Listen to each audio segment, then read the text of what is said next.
전시회 현장에서 전시 부스에서 어떻게 이제 상담을 하는가 그걸 지난 주차에 뭐 봤습니다만은 조금만 리뷰를 하고 10주차 강의로 넘어가도록 하죠. 전시회에 이제 그가 개최되면은 한 짧게는 3일에서 길게는 한 일주일까지 이렇게 전시회가 개최가 되죠. 그러면 전시회 개최 전에 하루나 이틀 전에 하루나 2일 전에 이 진열을 하게 돼요. 진열을 어디다 이제 자기 부스가 이렇게 있으면 자기 전시품이 어떻게 오겠어요? 이게 중소기업이라고 한다면 이제 전시장에는 이 보세 창고가 있어요. 보세 창고. 전시장 옆에나 붙어 있거나 뭐 아니면 물류회사가 보세 창고를 갖고 있거나 그래 갖고서 거기에 전시품들이 이렇게 전부 다 도착해서 와 있겠죠. 이게 뭐 나윤수 주식회사 거다라고 한번 해봐요. 그러면 여기 몇 번 뭐 A의 001번 부스 넘버가 적혀져 있을 거 아니에요. 그러면 이걸 언제 이걸 이제 이 팔레트에 이렇게 올려져요. 팔레트에 올려져 있어요. 그러면 여러분들 지게차 알아요? 지게차? 이게 포크리프트라고 그러죠. 이게 포크리프트로 떠가지고 여기 인부들이 언제 하루 전에 뭐 보통 중소기업이라고 한다면은 1일 전에 이 크레이트를 이게 우든 박스를 크레이트라고 하잖아요. 이게 우든 박스를 나무로 꽉 이제 봉해가지고 전시품을 끄집어낼 수 없게 그렇게 만들어 놨거든. 그러면 이 크레이트를 하루나 이틀 전에 이게 보통 이제 중소기업 부스 같은 경우 조금만 하니까 뭐 작은 건 3x3, 큰 건 뭐 3x6, 뭐 그 3x6 뭐 그 정도 중소기업은 그거밖에 못해. 그러면 여기에 이 크레이트를 하루 전날 아침에 일찍 가면 전시장에 가면 자기 부스에 이걸 가져놨어요. 이게 그러면 전시 부스 요원이 뭘 하느냐, 여기 그때 가서 우리 거 맞구나 이렇게 확인하고 그 위에 이 뚜껑이 뭘로 돼 있냐면은 볼트로 조여져 있거나 아니면 못이 박아져 있어요. 그러면은 망치나 볼트 렌치로 이걸 풀어서 이 뚜껑을 벗겨내고 그 안에 보면 우리 전시품이 들어있을 거 아니에요. 여기에 거기에 뭐 카탈로그도 들어있고 뭐 쇼핑복도 들어있고 그걸 여기다가 진열을 하는 거예요. 진열을 여기다가 이렇게 진열을. 그래서 뭐 책상에 올려놓을 건 이렇게 이거 인포메이션이라고 하죠. 그다음에 여기 쉘프를 해가지고 쉘프에다 이렇게 올려놓을 건 올려놓고 뭐 이게 달아맬 건 달아매고 그냥 여기 가운데 놔둘 건 놔두고 보통 여기에는 뭐가 있죠? 탁자가 있죠. 탁자가 그 앉아서 상담할 수 있고 한 사람은 여기 서서 이렇게 상담하고 한 사람은 탁자에 앉아서 바이어가 오면은 이야기를 하는 이런 구조로 되어 있어요. 예, 네. 자, 그래서 이 출장을 가는 이 전시 부스 요원이 언제부터 준비를 해야 되느냐 하는 걸 여기 지금 이 표로 교수가 그린 겁니다. 그래서 하루 전에 이걸 진열을 하는데 만약에 뭐 이 사람이 중요한 이 전시 부스 요원이 뭐 비행기를 못 탔다, 아니면 전시회를 앞두고 퇴사해 버렸다, 아니면 부모님이 뭐 돌아가셨다, 이런 사람도 있어. 비행기를 못 타는 사람 많아요. 그러면 전시회를 못 하게 되잖아요. 그러면 어떻게 하느냐? 할 수 없이 여기를 폐쇄할 수밖에 없어요. 그리고 왜냐하면 이걸 할 사람이 없으니까. 만약에 할 수 있다고 한다면 이렇게 할 수 있지. 통역 요원이나 아니면 현지의 도우미를 미리 다 해놨다고 한다면 그 사람이 대신 여기서 상담해 줄 수도 있죠. 뭐 그 사람 올 때까지 그렇게 할 수도 있고, 아예 업체가 그냥 이건 나는 안 할래 하고 할 수도 있어요. 돈을 내고 자기 회사가 중소기업이 어려워서 뭐 그런 경우가 아니면 거의 다 이제 그 부스 요원들이 여기서 상담을 하게 되는 거죠. 그래서 이제 여기 이 사진 보면은 이렇게 깔끔하게 잘 돼 있죠. 예. 그러니까 이런 거에는 뭐가 필요하냐면 디자인이나 어떤 뭐 그 미술에 대한 이런 개념이 좀 있어야 되는 거예요. 예, 그래서 이런 것들도 여러분들이 만약에 기업의 전시회 담당자라고 한다면 이걸 어떻게 이렇게 진열할 거냐라는 거에 대해서도 어느 정도 식견을 가지고 있어야 되는 거죠. 그게 상당히 필요해요. 거기서 디스플레이 했던 게 거기 지금 나오잖아요. 뭐는 앞으로 해라, 뭐는 뒤로 해라, 막 이렇게 어떻게 시선을 끌게 할 거냐. 왜냐하면 이 작은 부스니까 사람들이 와서 뒤에밖에 안 보이면 안 되잖아요. 뭐 그런 것들이 많은 그런 나름대로의 노하우가 필요한 겁니다. 네. 지금 부스 요원 선발에 대해서는 여러분들 뭐 읽어보면 되겠고, 지금 다시 한번 강조하지만 건강해야 된다. 이게 굉장히 중요해요. 교수도 그런 일이 있었어요. 비행기 타고 가다가 교수도 쓰러진 적이 2번이나 있어. 2번. 특히 출장 왔을 때 굉장히 중요합니다. 그런 게 여러분들 건강 관리, 해외 영업 담당자는 건강 관리를 하는 게 굉장히 중요하다는 거 여러분들 꼭 기억을 해두기 바랍니다. 네. 그래서 어떤 사람들은 그래요. 뭐 운동 아침에 막 일어나 조깅하는 사람들 그 왜 그러느냐? 이런 중요한 날 쓰러지지 않기 위해서 하는 거예요. 평소에 운동도 열심히 하고 해야 되는데 그렇지 않으면 사람이 힘들어지죠. 너무나 이 짧은 기간 동안에 수백 명의 사람을 만나서 이 얘기를 한다고 생각해봐요. 얼마나 사람이 피곤하겠어요.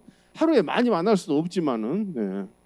그래서 이 전시 부스 요원에 대한 요원으로서의 그 자질이나 이런 것은 굉장히 그 핵심적인 일이다라고 했습니다.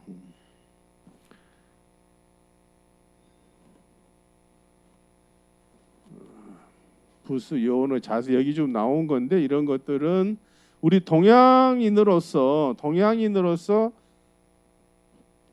서양 사람들을 대할 때 어떻게 해야 되는가 이런 것들에 대한 많은 공부가 필요한 것이죠. 그리고 부스 요원이 무엇을 알아야 되느냐 하는 거. 가장 기본적인 건 뭐죠? 우리 회사 제품의 판매 조건에 대해서 알아야 돼. 이게 무역에 대한 지식이 없으면 안 되는 거예요. 뭐 FOB, CIF도 모르는 사람이 가서 뭐 상담한다는 건 그건 말이 안 되죠. 여러분들은 분명히 수출 회사에 가면은 아마도 해외 영업 담당을 하게 되면 이 전시 부스 요원이 돼서 교수가 했던 일을 지금 생각을 할 때가 분명히 있을 가능성이 굉장히 높은 거예요. 수출업체 가면 예. 그래서 이제 뭐 그때 이제 무역에 대한 지식이 없는 사람은 해외 영업을 할 수가 없잖아요. 기본적으로 인코텀스나 이 모든 걸 지금 여러분들이 글로벌 통상학과에서 4년간 배우는 모든 것을 다 알고 있어야 이야기 대화가 되는 거죠. 바이어한테 뭐 무역에 대한 지식도 뭐 없이 그냥 간다는 건 말이 안 되는 얘기죠. 거기서 중요한 게 뭐냐? 이 에이전트라는 거, 에이전트. 왜냐하면 보통 가면 중소기업이 해외에 이렇게 나가면 바이어라고 와가지고 우리 솔로 에이전트십 합시다. 그래.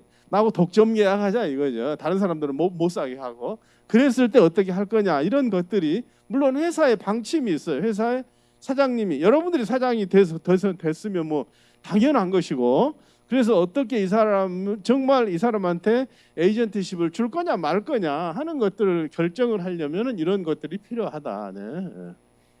그리고 이제 계약이 체결되고 나면 그 다음에 어떻게 관리할 거냐 이런 부분들이 여러분들이 배웠던 무역학의 모든 지식을 총동원해서 여기서 상담을 해야 되는 것이죠.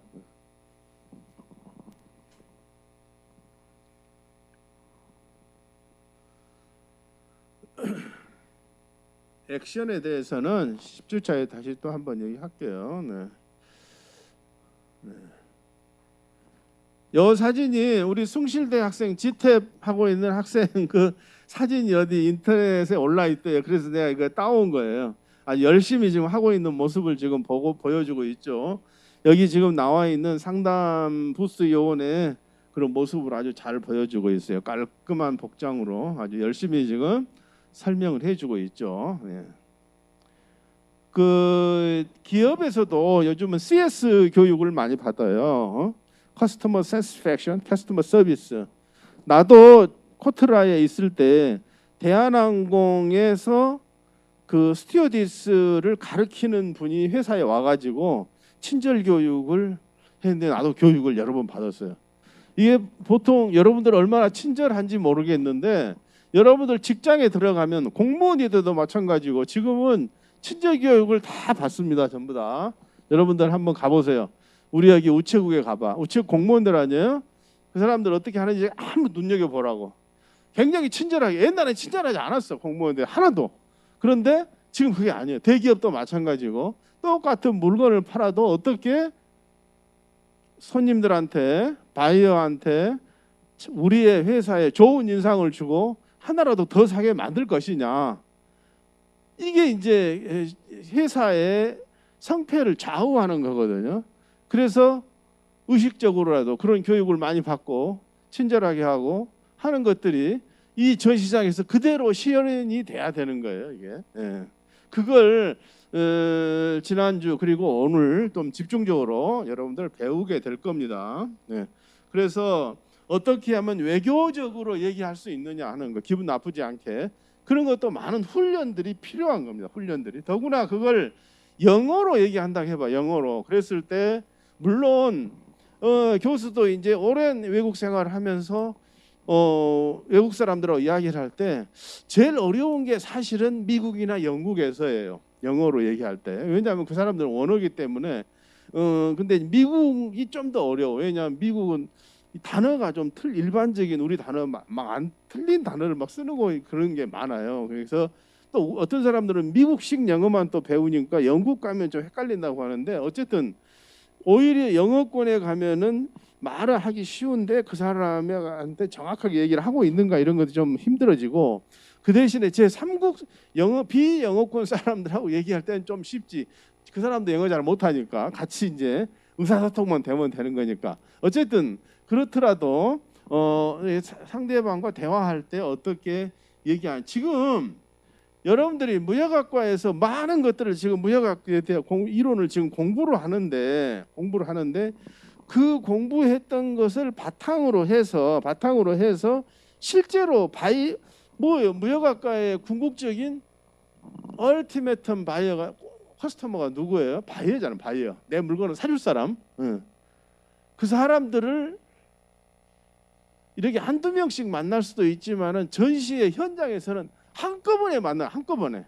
그러니까 여러분이 가지고 있는 모든 무역학 지식을 기반으로 해서 최대한 친절하게 하고 해서 그 사람들을 우리의 내 편으로 만들어야 된다는 게 이 전시의 중요성이 거기에 있는 겁니다. 무역 전시를 배우는 목적이 거기에 있는 그 사람과 대화를 어떻게 할 거냐, 어떤 화제를 가지고 얘기할 거냐, 뭐 어떤 것을 해서는 안 되는 것이냐 이런 것들을 여러분들 지금 신앙 9주차에 여러 가지로 교수가 얘기를 했던 거예요. 잘 들어라 이런 거. 그 다음에 성하고 이름을 혼돈하지 마라. 이거 여러분들 생각을 해봐야 될지 모르겠는데 내 이름이 나윤수 아니에요? 나윤수. 나는 영어로 라윤수라고 써요. 라윤수 이렇게 써요. 라윤수라고. 내가 지은 건데 근데 라윤수라고 이렇게 써놓으면 외국 사람들이 이게 무슨 성인지 잘 몰라. 라가 성인지 수가 성인지 뭐 윤이 성인지 모른다고 이게. 그래서 보통 국제적으로 앞에다 콤마를 찍고 이렇게 아니면 대문자로 내 패밀리 네임을 쓰고 이렇게 쓰는 경우도 있고 요즘은 그래서 난 이렇게 안 써요. 그냥 붙여서 써요. 붙여서 윤수를 붙여버리는 거죠. 그렇게 갖고 콤마를 찍거나 아니면 붙여서 내 성을 뒤로 가거나 이렇게 쓰는데 보통 그런데 그냥 이렇게 쓰는 사람도 있고 아니면 YS라 이렇게 쓸 수도 있어요. YS 이름으로. 그리고 실제 미국 사람들은 보면 그 사람들은 간단하게 좋아하니까 YS 이렇게 부를 수도 있어요. 그래서 요즘 뭐 YS, JP 뭐 어쩌고 저쩌고 뭐 DJ 쓰는 게 어떻게 보면 미국 사람들이 그렇게 많이 써요 이름을. 그리고 미스터를 앞에 붙이냐 안 붙이냐 뭐 이런 것도 그래요. 어떤 나라 사람들은 미스터 라라고 부르기도 하고 그냥 윤수라고 불러요. 윤이라고도 부르고 막 이래. 내 영국 운전면허증은 윤라 이렇게 돼 있어요. 뒤에는 떼버리고 뭐 그렇게도 쓰고. 그러니까 사람들이 국제적으로 이 이름을 쓰는 방식이 많이 틀리다 이거죠. 그리고 한국이나 일본 사람들은 성이 앞에 오잖아요. 라, 윤수 이렇게 쓰잖아요. 근데 어떤 나라는 또 윤수 이제 서양식은 이렇게. 그러면 우리가 얼굴이 하얀 사람들은 다 윤수라라고 쓰는구나 이렇게 또 편견을 갖고 있으면 안 돼요. 러시아 사람들은 분명히 백인이라고. 그런데 성이 앞에 옵니다. 참 신기하죠. 왜 그러냐면 옛날 몽고 지배의 영향이라고 그래요. 그래가지고 이 볼 때 잘 봐야 돼. 어떤 나라 사람들은 풀네임을 쓰기도 하고 어떤 나라 사람들은 이름만 막 쓰기도 하고, 근데 보통 공문서에는 성 이름을 같이 쓰죠. 그리고 또 어떤 나라는 성이 가장 중요해. 러시아 같은 데가 그래요. 윤수라 그러면은 Y.라 이렇게 써버려요. 예. 그러면은 우리가 잘못하면 그 사람한테 이메일을 보낼 때 거꾸로 보내버릴 수 있는 거지. R 윤수 이렇게 보내버리면 안 된다 이 말이에요. 근데 실제로 러시아에서 온 사람들을 내가 데리고 한국에 왔는데 신문 기자가 뭐라고 한 줄 알아요? 원래 라 사장님은 어쩌고 이렇게 신문에 기사를 써야 되는데 윤수 사장님은 이렇게 써버렸다 이 말이죠. 예. 그렇게 그래서 바이어를 만날 때 명함을 보고 이 사람이 성이 뭐 패밀리 네임 뭐고 기분 네임이 뭔지 그걸 여러분들이 정확하게 구분을 하고 해야 된다 이거죠. 예. 그게 굉장히 중요합니다 이게. 그러면서 이제 그 사람을 내가 뭐라고 불러야 되느냐, 이제 그 중요해. 그 영어 여러분들 배울 때면 How can I call you 이름 많이 배우죠. 어떻게 내가 불러야 됩니까? 왜냐하면 그 사람을 이름으로 불러야 할지 성으로 불러야 할지, 뭐 우리나라 사람같이 반드시 타이틀을 붙여야 되는 건지. 우리나라 사람 그냥 미국에서는 교수님한테 야 윤수야 이렇게 부르잖아 다. 근데 우리나라에서는 그렇게 되면 못 배웠구만 이렇게 하지. 나 교수님 이렇게 불러야 되잖아. 그런 나라도 있고, 아니면 미스터 라 이렇게 부르는 게 뭐 미국에서는 또 선생님한테 미스터 미세스 누구 미스터 이렇게 또 불러요. 또 이게 문화가 다 틀린 이름 부르. 그래서 물어보는 거예요. 그 사람한테 내가 어떻게 당신을 불러야 되겠느냐. 바이어를 처음 만났을 때 어떤 사람들은 그냥 윤수라고 불러 이렇게 하는 사람도 있고, 그냥 뭐 성으로 부르면 되지 뭐 이렇게도 하고, 뭐 여러 가지 달라. 그래서 꼭 물어봐야 되는 거예요. 그리고 그 사람의 성과 이름을 확인하고 또 이메일을 쓸 때도 Dear Mr. Ra 이렇게 정확하게 써야 되는 거지. 뭐 막 아무렇게나 쓰면은 신뢰가 된다는 얘기죠. 네. 네.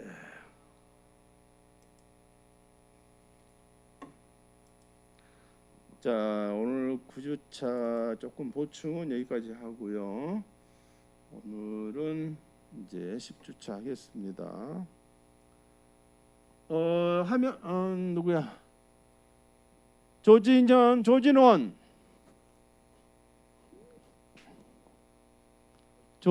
교수 목소리 화면 잘 보입니까? 교수 목소리 잘 들려요? 화면 10주차 보입니까? 네? 뭐가 잘못됐나? 10주차 화면 보이나요? 이상하게.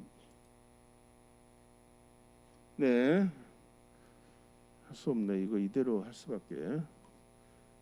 이걸 제가 없애야 되는데 이거 없애지가 않아.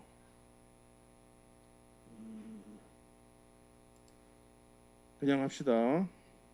자, 이번 주에는 전시의 현장 마케팅 기법에서 이거 이제 앞에 우리 9주차에는 그 부스 전시 요원의 어떤 태도나 상담 요령이나 이거에 대해서 했는데, 현장에서 바이어를 어떻게 만나고 어떻게 그 사람이 진짜 바이어인지, 소위 말 진성 바이어로, 진성 바이어, 진짜 우리 물건을 사줄 가능성이 있는 바이어를 어떻게 알아내느냐 하는 것들에 대해서 이번 주차에 배우게 되는데요. 그 일반적인 강의 내용은 지금 교수가 다 녹화로 올려놨어요. 그러니까 그거 보시면 되고, 조금 좀 그 강의 녹화 강의에 없는 내용들을 중심으로 여러분들한테 강의를 하겠습니다. 자, 일반적으로 중소기업의 그 전시의 부스는 이렇게 생겼어요. 그래가지고 이게 이제 지금 상담을 하고 있죠. 바이어하고 이분하고 이분 두 분이 지금 이 부스에서 지금 일을 하고 있어요. 그래가지고 바이어를 만나서 지금 설명을 막 하고 있죠. 뭐 이렇게 시연하고 보여주면서. 그리고 이분은 그냥 여기서 왔다 갔다 하는, 이게 지나가는 바이어를 만나서 이야기를 하는 거죠. 이게. 그런데 사실은 이 사람이 굉장히 중요한 거예요. 왜냐하면 이 사람이 정말로 우리 부스에 와서 상담을 하고 싶은 사람인지, 아니면 그냥 지나가다가 뭐 물어보는 사람인지, 아니면 뭐 정보나 좀 얻으려고 온 사람인지, 뭐 이 사람이 굉장히 중요한 거라. 그리고 하루 종일 이 사람은 수백 명, 수천 명하고 계속 얘기를 해야 되잖아요. 이게 그 얘기들을 지금 이게 써놓은 거예요. 여기다가 이번 주차에 배우는 게 그런 내용들이에요. 그래서 이 사람이 어떤 내용, 어떤 것에 관심이 있는지, 실제로 우리 물건을 구매할 의향이 있는지, 우리와 파트너십이 하고 싶은 건지를 판명하는 사람은 이 사람이라 이거죠. 근데 이제 이게 뭐 지금 강의 자료에서는 뭐 장황하게 지금 써놨는데, 사실은 해외 영업 담당으로 전시 한두 번 가보면 금방 또 알 수 있는 그런 노하우를 가지고 있을 수 있어요. 그래서 아까 우리가 구주차에서 얘기했던 것은 이분이 거기 상담할 때 어떻게 상담하느냐 이런 내용도 적어온 거예요. 일반적인 소비재 전시회 이렇게 생겼어요. 그러니까 사람들이 많이 들어오는, 모든 사람들이 다 들어올 수 있는 전시회는 이렇게 사람들이 바글바글 하죠. 이게 그러니까 주로 사람들이 많은 게 전자제품 구경하러 오는 사람들 엄청 많거든요. 그 다음에 뷰티, 그 화장품, 미용용품 하는 데 가면 정말 이 세상 여자들은 다 와 있어. 막 떼거지로 어마어마한 여성들이 막 그 전시장에 막 구름처럼 몰려오는 걸 볼 수가 있어요. 뷰티 전시회 이런 데 사람이 굉장히 많아요. 그 다음에 선물용품, 수버니어 이런 거 할 때 이제 사람들 뭐 애들 데리고 막 엄청나게 오지. 그런 전시회들의 모습이 대략 이런 거예요. 이런 거. 거기에는 진짜 바이어들은 별로 없어. 거의 대부분이 구경꾼이에요. 구경꾼. 소매상 이런 사람들도 많이 오고. 그래서 이제 어떤 경우에 그런 소비재 전시회의 경우에는 바이어 데이를 따로 할 수도 있어요. 그래서 5일이다 그러면 3일간은 바이어 데이 해버리고 나머지 2일간만 일반인들을 허용하는 그런 전시회도 많이 있습니다. 왜냐면 뭐 이거 수많은 사람이 부스 앞에 와서 와구라구하고 그러면은 도대체 뭐 이야기를 할 수가 없는 거예요. 바이어하고. 뭐 그래서 이제 그런 경우도 있는데, 바이어 데이를 극단적으로 해놓은 게 이런 텍스월드 파리스라는 거예요. 이게 여러분들 혹시 텍스월드 들어봤는지 모르겠는데, 프랑스 파리에서 요즘은 아마 축제 2번 열릴 거예요. 교수도 이 현장에 가봤는데, 텍스월드 전시회는 섬유 패션 전시회입니다. 패션 전시회인데 아예 부스가 이렇게 낮아가지고 이런 식으로 되어 있는 게 아니라 아예 낮게 그 울타리를 높이를 낮게 하고 막아놨어요. 아예 그냥 막아놨어. 이게 방으로 막아가지고 문을 열어줘야 사람이 들어오게 돼 있어요. 이게 미리 상담을 했거나 아니면 확실하게 어떤 그 전문 그 취급할 수 있는 바이어라는 게 확인이 돼야 들여보내주는, 참 그 특이하죠. 네, 그래서 이런 전시회 있다는 거, 이건 완전한 B2B 전시회라고 볼 수가 있습니다. 이런 모습도 실제로 여러분들이 있다는 것을 알아두세요. 이런 전시회 있다는 거. 네. 전시 부스에서 유망 바이어 발굴. 아까 그 앞에 계신 여자분이 전시 부스 요원이 사람이 왔으면 어떻게 해야 되느냐 하는 거죠. 근데 뭐 미리 질문을 준비해라 하는데 이건 뭐 금방 해보면 금방 알 수 있어요. 사람들이 왔을 때 뭐 이렇게 May I help you? 보통 이런 식으로 뭐 May I help you? What can I do for you? 뭐 이런 식으로 물어보면 hello, 뭐 How are you? 뭐 good morning, 뭐 이런 식으로 good afternoon 이렇게 말을 걸어보는 거죠. 그러면 그 사람이 뭔가 얘기를 할 거 아닙니까? 아 저거 나 좀 보고 싶어요. 뭐 이렇게 한다든지, 그렇게 할 수, 이게 뭐예요? 이렇게 물어봐. 그래서 이제 그게 인게이지 한다 이거죠. 그래가지고 이 사람은 진짜 바이어구나, 아니면 뭐 지나가는 그냥 뭐 구경꾼이구나, 이걸 거기서 딱 그 사람이 캐치해가지고 바이어 같이 보이면은, 이게 일반인 같으면 우리 이거 뭐예요? 이거 뭐 이렇게 설명해 주는데, 바이어 같으면 조금 더 깊이 있는 대화를 해야 된다 이거죠. 뭐 우리 회사에 관심이 있느냐, 어떻게 우리 회사 알았느냐, 뭐 일부러 보고 온 거냐, 뭐 이런 것들을 조금 더 깊이 있는 질문을 해가지고 그 사람을 이제 그러면은 상담을 좀 해보시겠습니까? 라고 얘기를 하는 것이죠. 그러면은 상담 하겠다라고 한다면, 그러면 지금 부스가 비어 있으면 바로 할 수 있겠죠. 여기에 이 지금 상담을 하지 않고 있으면 그냥 바로 들어와 상담하라고 하면 되는데, 지금 상담하고 있어. 계속 또 뭐 아니면 한 사람 또 대기하고 있어. 이거 참 난감한 거죠. 그러면 그때 이제 약속을 정하면 되지. 10분 후에 다시 오세요. 좀 둘러보시다가 뭐 이렇게 얘기할 수도 있고 시간을 정하는 거지. 지금 뭐 9시 35분인데 10시에 오세요. 이렇게 해서 유도를 하는 거예요. 그런 식으로 해가지고 기분 나쁘지 않게 이렇게 하는 거죠. 네. 아니면 여기 또 의자가 하나 더 있으면 더 좋아요. 그럼 뭐 거기서 이제 또 다른 부스 요원이 상담을 해주면 되니까요. 그렇게 이제 해가지고 그 사람이 단순 그냥 방문객인지 또 아니면 이 사람이 괜찮은 그런 정말 관심이 있는 사람인지, 그리고 더 나아가서 우리 제품을 구매하고 계약을 체결할 때까지 그런 그 의사를 가진 그런 내방객인지를 알아내는 게 굉장히 중요하다 그거죠. 네. 상담 진행 단계 아까 얘기했어요. 개입, 인게이지먼트 얘기했어요. 뭐라고 이게 말을 건다 이거죠. 뭐 우리 회사에서 아느냐, 뭐 날씨 좋네요. 뭐 오늘 뭐 비는 와도 사람들은 많네요. 이렇게 하면 뭐 쓱 얘기를 한다 이거죠. 그리고 아이고 옷을 뭐 굉장히 오늘 패셔너블하게 입으셨네. 뭐 이렇게 얘기했어요. 그래가지고 말을 뭐 걸어보는 거예요. 아이스 브레이킹이죠 이게. 그래가지고 그래서 아유 아니면 복장을 보고 어디 저 독일에서 오셨어요. 뭐 이렇게 뭐 어떻게 알지? 뭐 이렇게 뭐 이런 식으로 사람한테 말을 거는 게 인게이지먼트예요. 인게이지먼트. 네. 그렇게 해가지고 조금 더 이제 들어간다 이거. 조금 더 들어가서 이러저런 이야기를 해가지고 사실은 이번에 우리 이 물병 이게 이렇게 배도 보통 물병이 아닙니다라고 얘기를 한 거. 그럼 뭐예요? 이게 뭐 나노 기술로 해가지고 여기에 뭐 인공지능이 들어가서 보기만 해도 이 말을 하는 뭐 물병입니다. 이렇게 하면 바이어가 깜짝 놀래가지고 그래요? 뭐 이렇게 되면 이제 거기서부터 대화가 시작되는 거예요. 그래가지고서 거기서 이 사람이 더 관심을 보이면 부스 안에 데리고 들어와서 여러 가지 얘기하는 거지. 채소 주문량 얼마다. 인터넷에서 지금 얼마에 팔고 있는데 뭐 우리 업체 바이어한테는 얼마까지 해줄 수 있다. 채소 오더량은 얼마다. 결제 조건은 뭐다. 이런 얘기를 이제 쭉 해 나가는 거죠. 그러면은 그 사람이 관심이 있으면 오케이. 내가 그러면 이걸 뭐 우리 회사 가가지고 내 일주일 내에 뭐 좀 더 구체적인 질문을 하겠다. 뭐 이렇게 하는 바이어도 있을 것이고, 아니면 됐다. 이번에 당장 계약하자. 실제 그런 사람들이 현장 계약하고 현장 컨트롤 할 수 있어요. 그러면은 그런 사람은 어떻게 하냐? 이럴 수도 있지. 이제 나 외의 사람은 만나지 마세요. 이런 사람도 있어. 그래. 실제 그런 현장이 있을 수 있어요. 무슨 얘기냐면 내가 당신하고 에이전트를 할 테니까 이제 여기 다음부터 바이어 만나지 마. 이렇게 할 수 있는 거예요. 그러면 이제 그랬을 때 아까 그 에이전트 뭐 그런 얘기가 나오는 거, 실제로 이 사람이 얼마나 실력이 참 난감하죠. 그 자리에서 어떻게 알아보고, 근데 요즘은 다 알아볼 수 있어.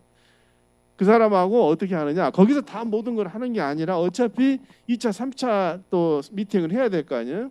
그러면 그 다음 날 미팅을 하든지 아니면 저녁에 호텔로 오라고 그러든지 이렇게 해가지고 구체적인 계약 조건을 협의를 하고, 그때 어떻게 하겠어요? 그 다음 날 만나면 그날 저녁에 그 사람 신용 조사를 해봐야지. 요즘 다 빨리빨리 할 수 있어요. 그럼 본사에 연락을 해서 야 알아봐라. 그러면 저기 무역보험공사에 알아봐가지고 이 사람 신용도가 어떤지 실제로 얼마나 한 건지 그런 걸 이제 저녁에 알아보는 거예요. 그러고 나서 그 다음 날 다시 협상을 하는 거예요, 사람하고. 그래서 좋다. 그럼 물량은 어느 정도 하겠냐. 이렇게 구체적인 협상을 하고, 그러면 오늘 이번에 가계약을 체결하자. 이렇게 되는 거예요. 그러면 이제 바이어가 뭐라고 했어요? 이제 다른 바이어 만나지 마 이렇게 될 거 아닙니까? 그래가지고 부스를 아예 그달부로 철거하는 사람도 있어요. 이게 실제 그래. 그런 경우 있어요. 전시하다가 이제 상담 끝입니다. 이렇게 상담 끝났습니다. 이렇게 그렇게 붙여놓고 보여만 주고 바이어하고 상담을 안 해. 그런 경우도 있어요. 이미 계약이 끝나버렸으니까.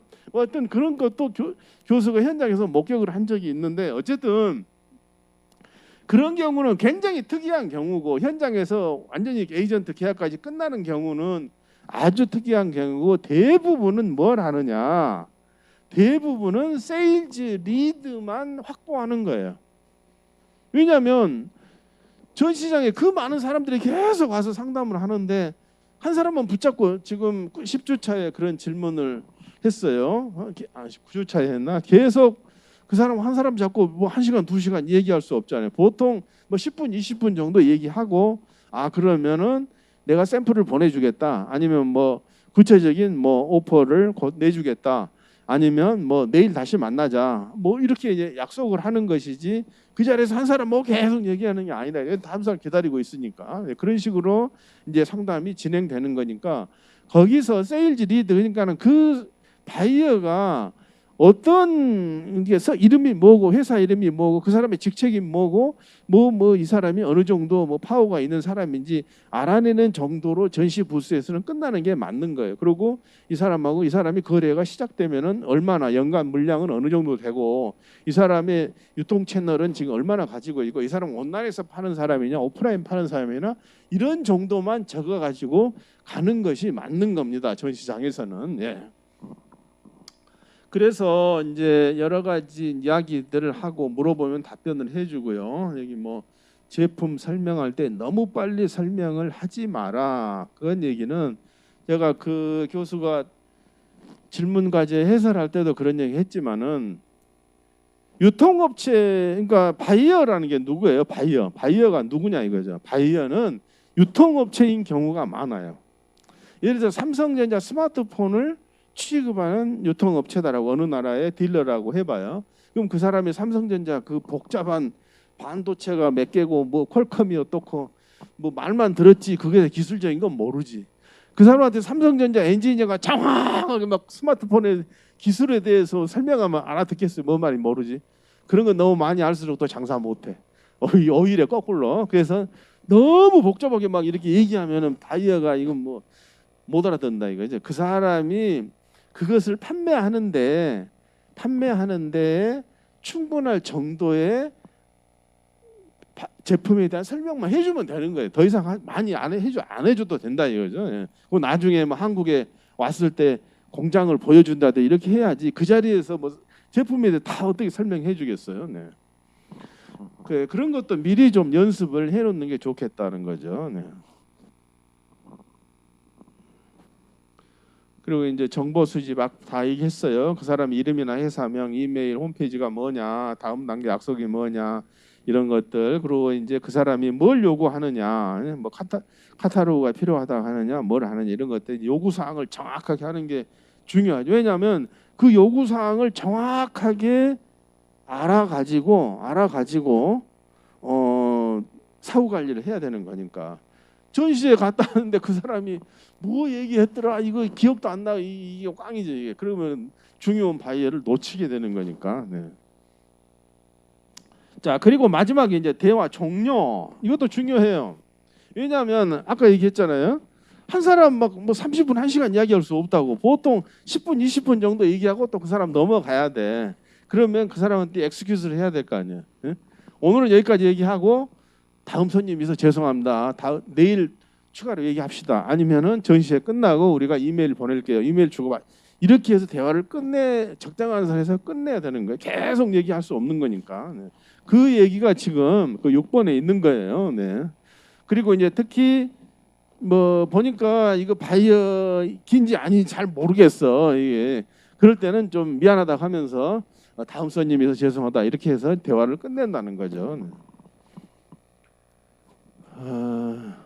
접견 자세, 유머 감각이 있어야 된다. 목소리는 적당한 크기로 한다. 추가적인 시간 약속한다. 공손하고 상대방을 존중한다. 악수 제의는 신중하게. 이 말은 무슨 말? 악수할 때 아무한테나 막 악수하면 안 된다 이거예요. 나라에 따라 다 틀리잖아요. 뭐 유럽 사람, 중동 사람들은 여자하고 악수 안 해. 그런 거 알죠? 악수를 뭐 왼손으로 안 하기도 하고 뭐 그런 뭐 나라마다 풍습이 틀리기 때문에 좀 보면서 이렇게 눈치 보면서 악수하자 그래야지 아무나 막 악수 내밀면 안 된다 이거예요. 더구나 요즘 코로나 때는 뭐 주먹으로 악수하기도 하고 뭐 이렇게도 하고 그러니까 그런 상황에 따라서 악수나 이런 것도 또 어떤 나라들은 그래. 뭐 교수가 중앙아시아 이런데 아르메니아 막 저쪽에 거기 갔더니 거기는 조금 뭐 조금만 친하면 브라더 그래 뭐 형제요 막 이러면서 껴안고 막 근데 또 그게 뭐 나라에 따라 그런 또 문화가 있는 거예요. 뭐 이거 뭐 브라더 막 하면서 이렇게 하기도 하고 또 어떤 나라들은 뭐 조금만 한두 번 만나면 막 볼에다 막 이렇게 볼 키스를 막 2번 3번씩 하는 그런 나라도 있어요. 이게 교수는 그래도 굉장히 처음에는 좀 당황했는데 우리가 국제적인 인터내셔널 비즈니스면은 그런 거에 구애받으면 안 되지. 그 나라에 가면 그에 따라서 그렇게 같이 기분 좋게 해줘야 되는 거예요. 네. 내가 슬로베니아에 근무할 때, 슬로베니아 나라 있어요. 거기 965 연방에 거기 갔더니 내가 그때 이제 무역 관장으로 근무할 때예요. 근데 우리가 뭔가 이게 좀 그 상을 시상을 어워드를 줄 때가 있었다고. 근데 갑자기 어떤 뭐 젊은 아가씨가 나한테 오더니 막 볼키스 3번 막 4번 하고 이게 도대체 뭐야 그랬더니 나중에 보니까 그 나라는 그런 게 친근감의 표시예요. 뭐 어떤 나라는 또 그런 게 절대 허용이 안 되는 그런 나라도 있는데, 그래서 그 나라 사람들의 문화나 풍속이나 이런 거에 관습에 따라서 우리가 적절하게 대처를 해주면 되겠습니다. 네.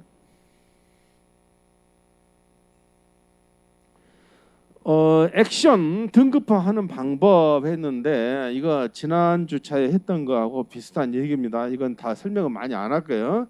거기서 제일 중요한 게 뭐냐? 캐퍼빌리티가 나는 굉장히 중요하다고 봐요. 캐퍼빌리티. 그 사람이 실제로 디시전 메이커냐 아니냐 이게 굉장히 중요. 아니 뭐 실제 디시전 메이커가 아닌데 계속 얘기해봐야 그냥 뭐 별로 그 신빙성이 없거나 아니면은 신빙성이 있더라도 별로 그렇게 그 구체적으로 계약까지 연결되기는 좀 어렵을 것이다. 그래서 그 사람의 어떤 디시전 메이커로서의 능력이 굉장히 중요한 거죠. 네. 그래서 이런 것들은 정보들을 기반으로 보통 세 가지로 등급을 구분을 해요. 바이어. 단순 바이어냐, 뭐 그냥 와서 오긴 왔는데, 그러니까 지나간 사람 말고 뭐 구체적인 얘기를 좀 하긴 했는데 이 사람이 뭐 그렇게 금방 뭐 아니면 가까운 장래에 뭐 오더를 할 것 같지는 않다. 그게 1번이고, 2번은 뭐예요? 진짜 이제 트루 프로스펙트. 이 사람이 지금 당장이 아니라도 지금 당장 또는 적어도 1년 2년 내에 이 사람이 분명히 우리하고 거래할 가능성이 높다. 그게 B등급이겠죠. 그리고 당장의 계약을 체결할 정도, 뭐 아니면 바로 뭐 가계약을 체결하고 바로 구매 의사를 정말 가진 고객이면 정말 집중 관리를 해야 된다는 거죠. 네, 그런 얘기입니다. 정보 수집 방법 그랬는데 전 이낙연 총리 기자죠. 기자들은 항상 이 조금만 수첩을 하고 다니잖아요. 누가 얘기하면 바로 그 자리에 적어. 왜 그래서 이 사람 머리가 나빠서 그런 거 아니지. 너무 많은 정보를 들으면 다 잊어버린다고 사람이. 그래서 전시장에서 다 조그만 이 메모를 가지고 적으면서 이렇게 얘기를 하는 모습이 좋습니다. 교수도 이 경험에 의하면 노트북 놓고 막 거기서 치는 것은 조금 좀 그래. 왜냐하면 막 상대방이 좀 부담스러워한다고 이게 노트북에다 막 치면은. 그러니까는 노트북보다는 그냥 전통적인 오프라인 메모지에다가 이렇게 조그맣게 적어가지고 다시 나중에 그 사람 가고 나면 노트북으로 옮기는 그런 것이 또 오히려 더 덜 A에 벗어나지 않게 된다 이거죠. 요즘은 이렇게 뭐 스캐너도 많이 하고요. 전시장 가면 그게 갖고 있다가 쫙 찍어서 이렇게 스캔하기도 하고, 명함을 이렇게 명함 찍는 거 알죠, 여러분들? 명함을 하기도 하고 요즘은 다 어플로 다 해요. 우리 한국 지난주에 교수도 거기 가니까 그래요. 전자전 그 전시회 가니까 어플 받으면 공짜로 들어가는 막 이런 대부분 요즘은 그렇게 많이 하고, 그래서 이제 그 사람이 굳이 막 이렇게 이것저것 뭐 말로 하지 않더라도 그 사람 정보를 우리가 알 수가 있는 거죠. 등급 앞으로 넘어가겠습니다. 오늘 이걸 마지막으로 이제 좀 집중적으로 할게요. 외부 마케팅이란 건 뭐냐면 부스를 벗어나서 딴 데 나가서 마케팅 활동을 어떻게 하느냐, 그에 대한 얘기가 되는 거죠. 그런데 이 외부 마케팅은 사실은 해외 전시에 참가해서 바이어하고 하는 이제 그러한 것도 해당되지만은 오히려 전시 주최자, 이게 전시회는 크게 두 개 나눠지잖아요.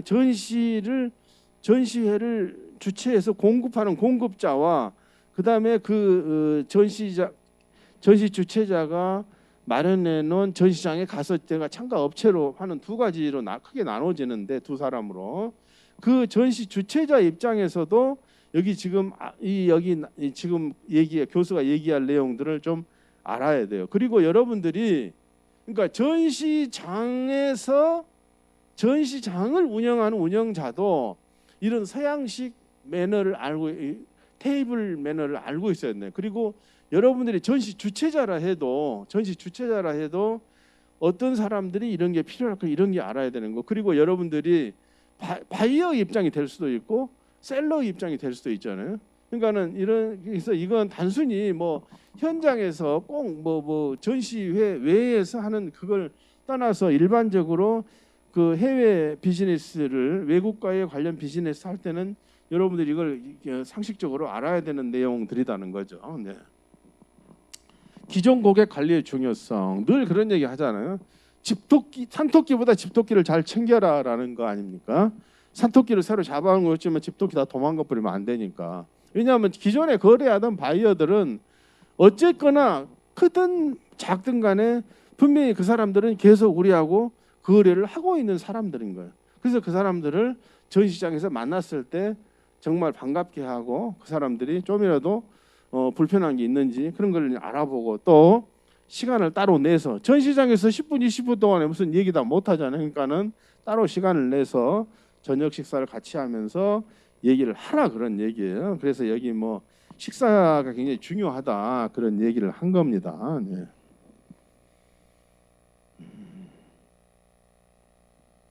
자, 서양식 테이블 매너 봅시다. 여러분들 이거 좀 배웠는지 모르겠는데 몰라요. 여러분들이 나중에 결혼할 때 여기 뭐 롯데 호텔이나 뭐 하얏트 호텔이나 신라 호텔에서 결혼식을 하게 되면 이런 식의 이제 디너를 하잖아요. 사람들한테. 근데 여러분들 이런 건 좀 상식적으로 알아놔야 된다. 왜냐하면 꼭 내가 뭐 중국 사람 만나 이거 필요합니까? 그게 아니고 국제 비즈니스 하는 사람 반드시 기본 상식으로 알아야 되는 거예요.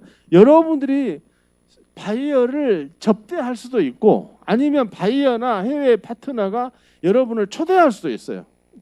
양방향이란 말이에요. 예. 그리고 어떤 이러한 파티를 여러분들이 어레인지 할 수도 있어요. 전시 주최자라고 한다면 사람들을 모아놓고 이런 걸 이제 할 수도 있어요. 그래서 이걸 알아야 되는 거예요. 자, 보통 이거 라운드 테이블이죠. 라운드 테이블 이렇게 돼 있으면 접시가 이렇게 놓여 있는데 이쪽에 빵이 있고 좌빵 우리면 그 좌측에 빵이고 우측에 물이다. 이렇게 돼 잔들이 여러 개 있는 거예요. 이렇게 빵 접시가 이게 있고. 근데 나무 빵을 이쪽 빵을 먹어버리면 안 된다 이 말이지. 그래서 이걸 여러분들이 알고 있어야 되는 거예요. 그래서 빵 접시가 이거 있고 물잔이 있고 와인잔이 있고 이렇게 있고 그 다음에 스푼과 포크 나이프가 있는 거예요. 그 밥을 먹을 때 어디서부터 먹느냐? 바깥에 것부터 먹어요. 이게 이제 그 식당에서 서양 식당에서 밥이 나올 때 바깥에 포크 나이프부터 먹게 그렇게 이 코스 요리가 나오게 돼 있어요. 그러면 일반적으로 그냥 밖에 있는 걸 들고 먹으면 되는 거예요.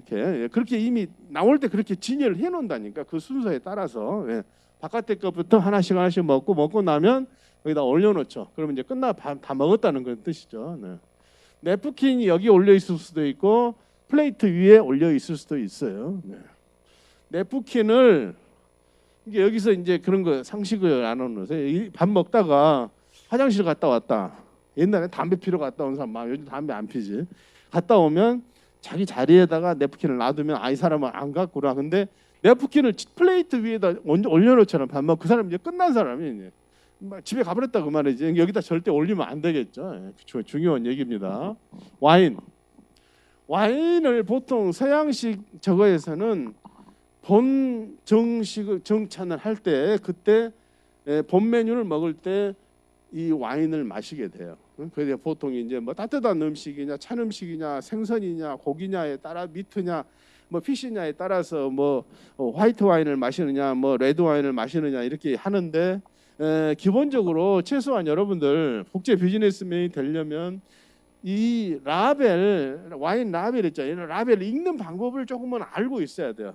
이 와인이 어디 산인지 뭐 이거 보르도 산인지 뭔지 이건 뭐냐면 사또 비그노 성의 사또라는 말이 캐슬 이게 프랑스 와인인데 위에 뭐 이렇게 브랜드가 있고 그 위에 생 때밀리옹 그랑꾸르라고 되어 있어요. 이게 굉장히 좋은 와인 중에 하나죠. 몇 년도에 어디서 나왔다 이런 정도는 여러분들이 알고 있어요. 왜? 만약에 여러분이 바이어한테 초대받아서 갔잖아요. 가서 와인을 딱 나왔을 때 어느 정도 이거 굉장히 비싸게 나옵니다. 그러면 뭐라고 바이어한테 얘기를 해야 되겠어요? 아이고 이렇게 뭐 내가 참 별렇게 중요한 사람도 아닌데 이렇게 비싼 와인을 저한테 대접하다니 정말 감사하다. 이러면 바이어가 굉장히 기분 좋아하겠죠.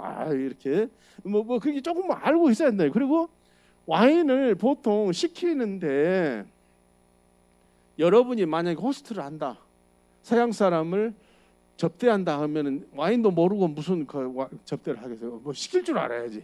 이게 미리 정해진 거면 괜찮은데 그냥 가서 식당에 가서 딱 들어가서 했을 때는 미리 사전 지식이 없으면 굉장히 당황하게 되죠. 미국에서 교수가 무슨 행사를 하고 굉장히 중요하신 분들하고 이렇게 식사를 하게 됐어요. 근데 식사는 미리 이제 거의 정해놨죠. 정해놓고 했는데 갔더니 그 웨이터가 딱 왔어요. 그래가지고 사람들한테 보통 서양에서는 먼저 그 드링크에 대해서 물어봐요. 이게 먼저 목을 축이게 하기 위해서. 우리 같이 앉자마자 보리차가 놓여 있는 일은 거의 없지.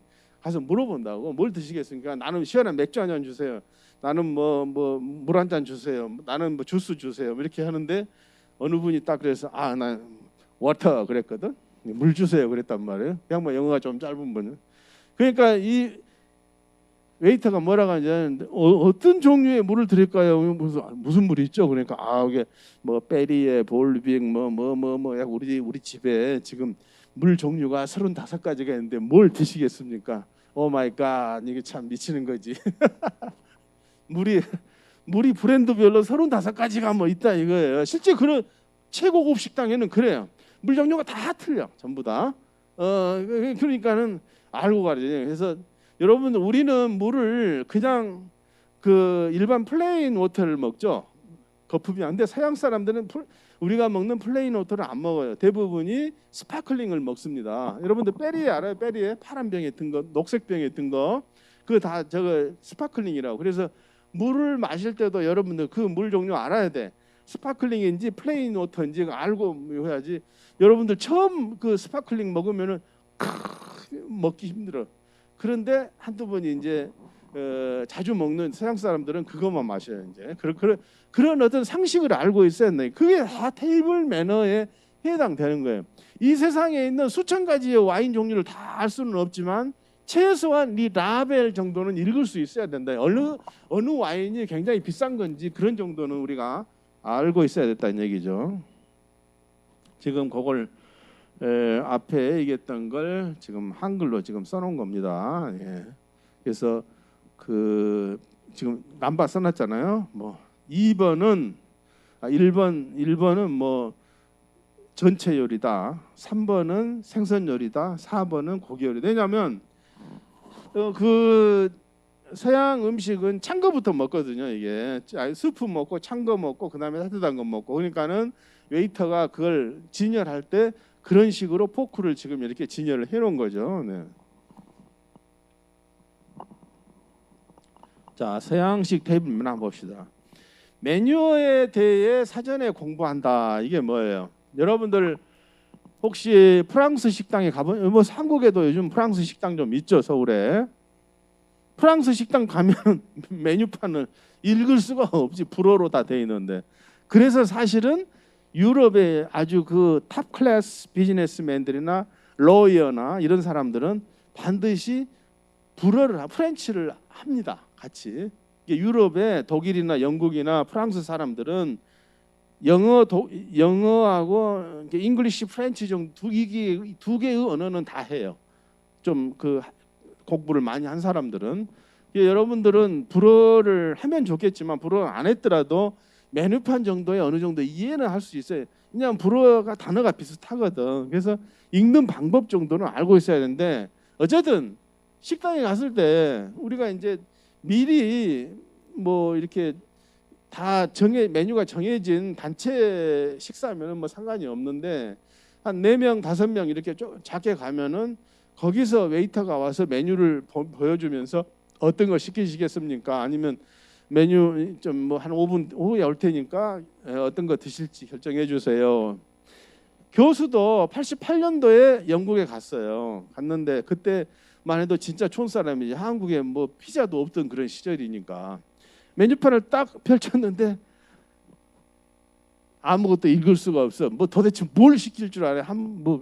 그래도 한두 번 가보긴 가봤는데 진짜 식당에 가보니까 이게 제일 어려운 게 이태리안 레스토랑이나 프렌치 레스토랑이 어렵죠. 이게 그게 가장 음식 종류가 많고 그러니까. 그래서 그 메뉴판을 읽을 줄 알아야 되는데 음식 종류를 알아야 되는데 음식 종류를 모르면 어떻게 하느냐. 이제 잘 모르면 물어봐라. Just ask. 물어봐라.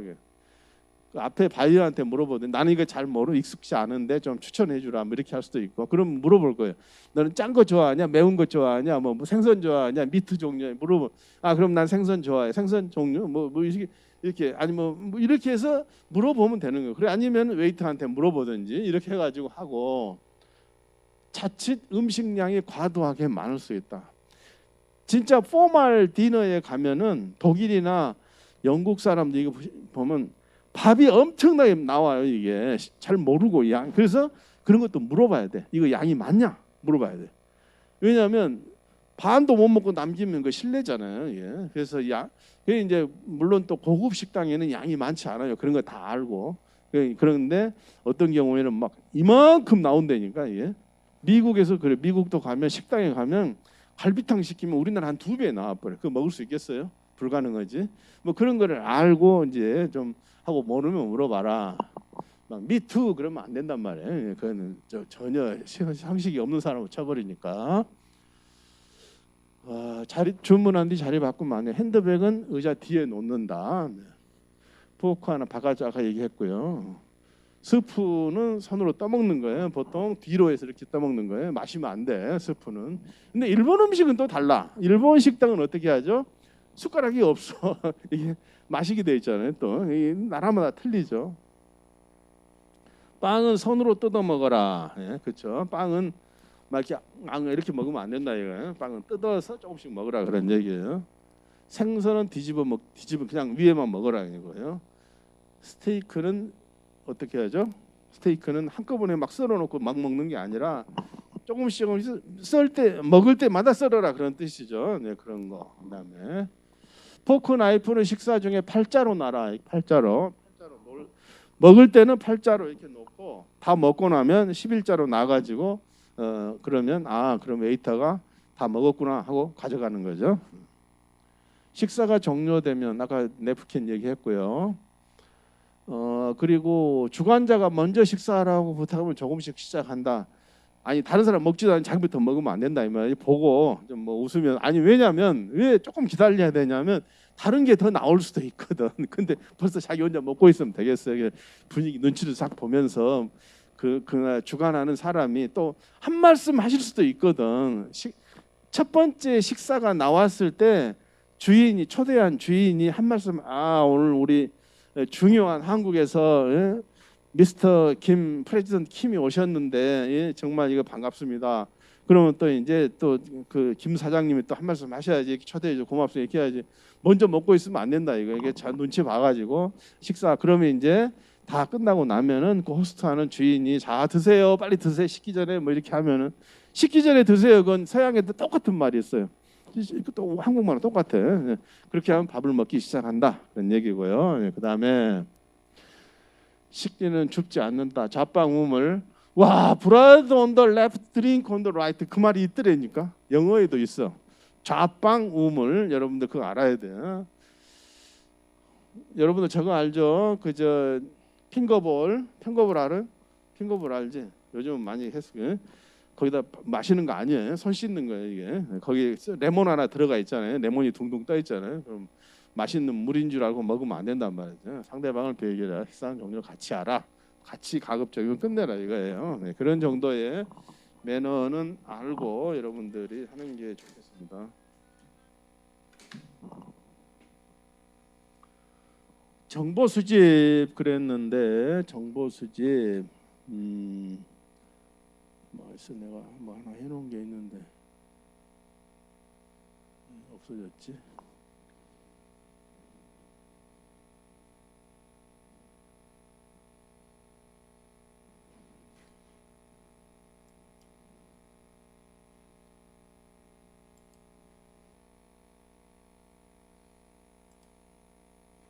그래서 이 한국에 이 축제가 이렇게 많이 있는데 이게 사실은 과거에는 없었어요. 한국에 뭐 축제나 지역 축제가 없었지. 동네 사람들 뭐 왔다 갔다 하던. 근데 교수가 지난번에 언젠가 한번 그 녹음 강의 때 보여준 적이 있는데 독일이나 영국이나 이런 유럽에 가면은 지역 축제가 굉장히 많아요. 오래전부터 100년, 200년 된 것도 있어요. 그런 것들이 그때 지역 축제를 할 때 뭐 관광 행사도 있지만은 전시회도 거기서 하고 그래요. 같이. 그래서 이게 중요한 거예요. 그래서 사람들이 독일의 옥토버 페스트 같은 경우 몇백만 명이 옵니다. 10월 달에. 그때 뭘 하겠어요? 독일 미넨에서는 전시장에 맥주나 이런 술에 관련된 그런 전시회를 같이 하는 거예요. 그냥 볼거리를 많이 제공하는 거예요. 그래서 이러한 이 지역 축제라는 게 단순히 뭐 사람들 와서 그거 뿐만 아니고 관련된 산업에 대한 비즈니스의 목적도 분명히 있는 것이다라기 때문에 여러분들한테 이걸 이제 소개를 하는 겁니다. 지금 지역별로 있는데 자 이게 뭐냐면 왼쪽에 있는 게 보령 충남 보령의 머드 페스티벌이에요. 매년 7월 달에 열리죠. 국내에서는 외국인이 가장 많이 가는 그 행사입니다. 이게 외국인들이 실제 여러분이 한번 가보세요. 가면은 어디서 이런 외국 젊은 막 외국 한국에 그 살고 있는 뭐 외교단이나 뭐 기업이나 이런데 또 유학생들 이런 사람들이 엄청나게 많이 와 있는 걸 볼 수가 있어요. 그게 뭐냐면 이 지역 축제가 굉장히 국제화된 그런 모습이라고 봐야 되겠죠. 그래서 뭐 근데 내가 보기에는 조금 뭐 미진한 게 많이 있는데 어쨌든 그래도 국내에서 개최되는 축제 중에서는 상당히 국제화되고 아마 내년엔가 이게 뭐 엑스포라고 해가지고 뭐 한다고 하는데 근데 그 옆에 또 그것도 아마 충남 어디 해안 어디서 하는 뭐 태안에서 하는 건데 이건 완전 국제 행사는 전혀 뭔 이거예요. 외국 사람들은 아예 올 수도 없는 그런 거예요. 그래서 여러분들이 앞으로 생각해야 될 그런 부분들은 이런 지역 축제를 어떻게 국제화시키느냐 이 부분에 굉장히 관심을 좀 가져야 되지 않느냐 그런 생각에서 여러분들한테 이 얘기를 지금 하는 겁니다. 교수가 2001년부터 2005년까지 독일에서 근무를 했죠. 그때 했던 게 바로 이 독일 함부르크 항구 축제예요. 이게 엄청나게 오래됐습니다. 뭐 몇백 년 된 그런 이 항구 자체가 그렇게 오래됐으니까 그런 행사를 하는데 지금은 이런 배는 없죠. 다 컨테이너로 하고 다니는데 이런 멋있는 배를 앞에 진열시키면서 그때 뭐 수십만 명의 사람들이 한꺼번에 뭐 일주일간인가 하는데 몇백만 명이 오고 그래요. 엄청나게 성공적인 그런 한국 축제죠. 이 축제를 누가 오거나이즈 하겠어요? 어마어마한 사람들이 막 전 세계에서 온다고. 유럽에서 많이 무시로 오면서 전 세계에서 오는데 누가 이걸 오거나이저가 전시 주최자가 누구냐? 함부르크 전시장에서 해요. 함부르크 전시장에서 이걸 전체를 주관한다고. 재밌죠? 네. 그래서 이제 교수도 그때 거기서 이제 코리아 페스티벌이라는 걸 했어요. 부산시장입니다. 그 가운데 계신 분이 부산시장이고 그 옆에 왼쪽에 계신 분이 한국 그 당시 대사님이고 그 오른쪽이 그 함부르크 시정부 장관입니다. 그래서 그 왼쪽에 미하일 교회라고 유명한 교회가 있어요. 함부르크에 오래된 교회에서 예배를 하고 감사 예배를 하고 그 다음에 걸어서 이쪽 그 범선 쪽으로 걸어가고 있는 장면입니다. 그래서 거기 가서 부산시 국악무용단들이 이제 코리아 페스티벌 하면서 거기서 이제 한국 그 퍼빌리언이 있는 데로 걸어오면서 거기서 길거리에서 행사를 하는 장면이고 거기 코리아 파빌리언에 도착해서 이제 높은 분들이 연설하시는 장면이에요. 오른쪽에 나 보이죠? 보여요? 저 끝에 오른쪽에 내가 그 옆에 서 있잖아요 지금. 그래서 이런 이제 그 문화 행사를 할 때 뭘 하느냐? 이 비즈니스 데이를 보통 해요. 같이 하는 거예요. 이게 훨씬 더 사람들한테 좋은 반응을 주는 거죠. 왜냐하면 가볍게 그냥 뭐 노는 얘기만 하는 게 아니라 비즈니스 얘기 한다. 비즈니스만 얘기하면 사람들이 싫어해. 선진국 사람 특히 그런다고. 그러니까는 비즈니스 얘기하면서 자연스럽게 문화적인 것도 같이 이렇게 곁들여 주면은 훨씬 더 좋은 그런 반응을 줄 것이다 하는 것이죠. 네. 네, 여기까지만 강의하고요. 뭐 질문 있으면 하세요. 이동현 질문 있어요? 조원래 질문 있습니까? 모자도 거꾸로 쓰고 아주 멋있네. 그래요. 수고했습니다. 네, 다음 주에 봐요. 네.